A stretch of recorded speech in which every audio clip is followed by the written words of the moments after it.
Coming up, hollering Hawkeyes. Kinnick Stadium will soon put a number to the building's loud reputation. I'm Alana Neal, and later on in the show, we have an exclusive interview with Marcus Owens and his ongoing investigation. Mother Nature is teasing studying students. Plenty of sunshine on the way for finals week.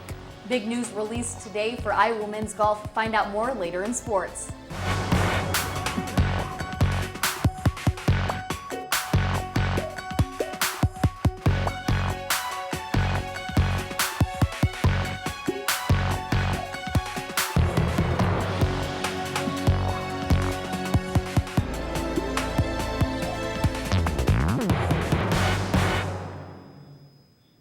Happy Cinco de Mayo, and thanks for joining us. I'm Cole Johnson. And I'm Maria Palladino. Iowa City continues to stir following Marcus Owens' alleged assault last weekend. In an exclusive interview, Daily Iowan's Alana Neal sat down with Owens to hear his vivid details of the attack. And it was at this bar behind me, the Eden Lounge, where Marcus says he left to make a phone call when he heard racial slurs, and he proceeded to defend himself after the attackers came towards him. He takes a swing on me, and that's when I was viciously beaten. They started kicking me, they started punching me viciously, and thank God someone yelled, "Hey," to stop the fight. And at that point, I proceeded to go to my dorm and clean myself off because my suit was completely covered in blood, and I proceeded to go to the emergency room after that. There were rumors circulating around the incident that it was actually fraternity related. However, Marcus says that it went different. Greek life had no part of this, in my opinion. I just think it was individuals making a bad decision. University of Iowa students and locals rallied together to discuss demands for the University of Iowa's response in regards to the case and racial tensions on campus. Some people said cultural competency classes for our students coming in. We talked about apologies made by the UIPD and Iowa City Police Department for how they handled the situation. Owens did go to the police, and the case is now under investigation as a hate crime. This is Alana Neal for Daily Iowan TV. University of Iowa students are gearing up to move out. When the dorms close for the semester, the UI Office of Sustainability is now asking students to reduce how much they throw out. The annual Donate, Don't Dump is the initiative to encourage furniture, food, and clothing donations. Starting on May 10th, donation bins will appear in dorm lobbies and trucks and will be parked outside of Burge, Hillcrest, and Mayflower halls to collect what would normally head to the dump. An Eastern Iowa group will soon grow produce for local food pantries. Grow secured a 2-acre plot of 160-year-old land just outside Iowa City to grow about 20,000 pounds of fruits and vegetables. The group's leaders all have backgrounds in either farming or food services, and they hope to recruit volunteers to help plant and care for the crops. Renting the space will cost just $1 a year. The group hopes to cultivate peppers, green beans, and sweet corn, among other produce. Farmers market season in Iowa City has officially begun. The annual farmers market opened this past Wednesday and will run through late October. The market is spread throughout various locations around the city. Farmers and merchants bring their locally grown produce, letting the customers have a one-on-one with the source. My favorite parts of the market are socializing with my farmer friends and selling produce to my regular customers who come every week. The market will move around this spring. Carts set up Wednesdays and Saturday on the 400th block of Washington Street. On Tuesday evenings, the scene shifts to Mercer Park. For details, visit ic-gov.org/farmersmarket. A Wednesday evening fire on a northwest Iowa farm took the lives of 20,000 chickens. The farm is located just beyond Fort Atkinson. Firefighters fought the blaze for 5 hours, and the fire burned the wood frame building that housed the chickens, killing all inside. Officials have yet to determine what caused the fire. A Des Moines woman will soon be writing a thank you note to President Barack Obama for shortening her prison sentence. Tama Jean Kent's 2000 sentence for distributing meth was originally set to expire January of 2024. Now she will be free in May of 2018. President Obama shortened sentences for 306 inmates, including Kent. The multi-purpose Mid-American Arena in Council Bluffs will soon be undergoing changes. Representatives of the 9,000-seat venue reached a settlement with the U.S. Justice Department to add over 50 wheelchair-accessible seats. Council Bluffs will also adjust its pricing policy to give equal access to tickets for people with disabilities. Maria, I'm sure you noticed, but the weather today was amazing. It was absolutely beautiful. Hopefully it stays that way. But let's toss it over to Zhao Li in the weather studio to hear more about it. Zhao? Right, guys, we're surely getting a glimpse of the summer, and it looks like the warm temperatures will stay with us throughout the whole finals week. Taking a look at tomorrow's weather, Friday morning will start off with a warm 47 degrees. Moving into the afternoon, the temperature will go up to 78 degrees, and as we head into the evening, the temperatures will drop back to 65 degrees. Taking a look at our 6 days extended forecast. Saturday will be rainy with a high of 69 degrees and low of 46. Sunday will keep those warm temperatures and still with a cloudy sky. Monday, Tuesday, and Wednesday, we're expecting some thunderstorms with temperatures stay in the 60s. Hope everyone enjoyed the nice sunny weekends before finals. The Israeli Defense Force confirmed Thursday it found another Hamas terror tunnel. The tunnel stretches from the southern Gaza Strip into Israel. Militant Hamas built a vast tunnel network with foreign aid resources in the 2014 war to infiltrate Israel and carry out attacks.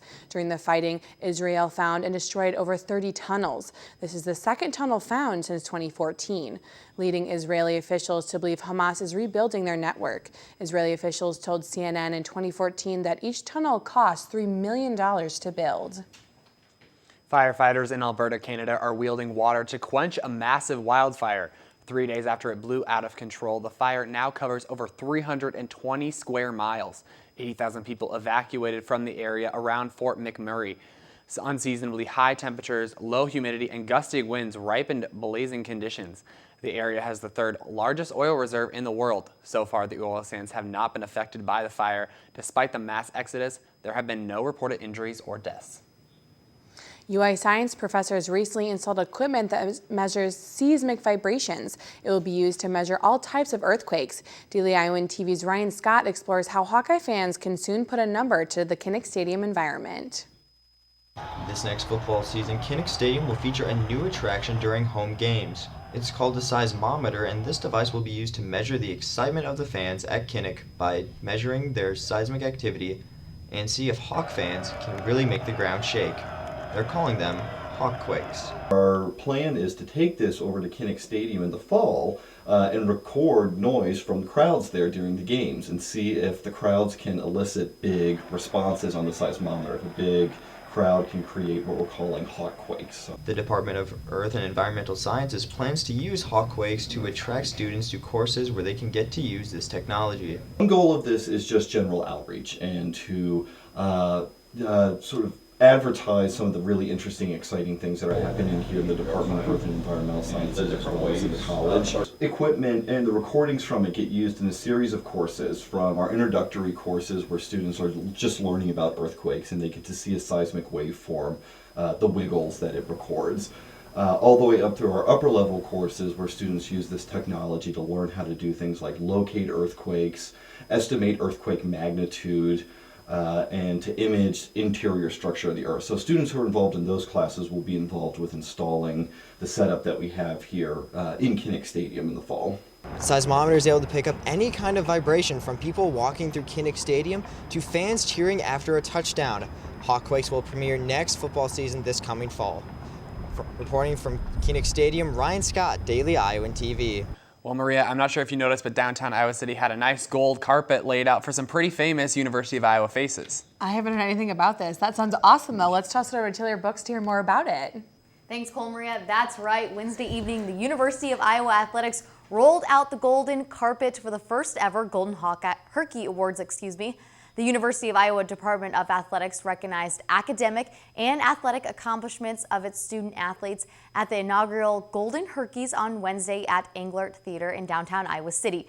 The event was highlighted by the announcement of the Big Ten Medal of Honor and the UI Athletes of the Year. The football and women's gymnastics teams were named most outstanding teams, as well as football receiving the award for record-breaking performance.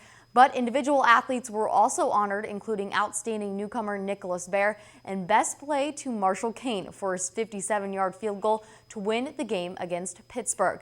The event was an opportunity for student athletes to socialize with their peers while also celebrating the past year with the announcement of awards. While Iowa athletes may have just 1 week left of school, many sports teams will continue playing into the summer. One of those programs is Iowa men's golf.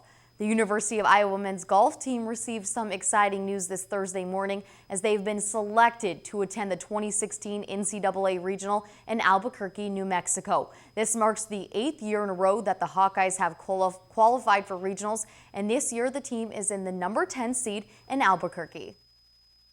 It's very important. We pride ourselves in, qualifying for the postseason because, that's the first step in trying to compete for a national title. So, making it to regionals is the first step, and then making it through is the second. So, we've locked down the first step, and hopefully we can get it done. Iowa is one of 7 Big Ten teams advancing to the regionals, which will take place from May 16th through the 18th.